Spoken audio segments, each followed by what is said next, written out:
সাউন্ডেক man of the match গ্রহণ করছেন আজিজ। হোয়াটসঅ্যাপের সৌজন্যে মরহুম AKM Nazimuddin gold cup football tournament 2024-এর ম্যান অফ দ্য ম্যাচ গ্রহণ করছেন mister Aziz. Please come to commentary box. We want to know say something about the game. How feels now? Aziz ভাই কেমন লাগছে? আলহামদুলিল্লাহ ভালো লাগছে। টুর্নামেন্টটা আমার খুব পছন্দ হয়েছে।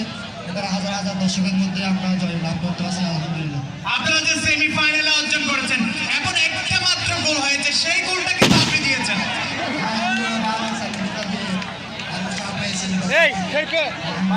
সবাইকে ধন্যবাদ জানাই। আচ্ছা, আরেকটা বিষয়, আপনার সতীর্থ যারা খেলেছেন, মাহি খেলেছেন, এরপরে তৌসিফ খেলেছেন,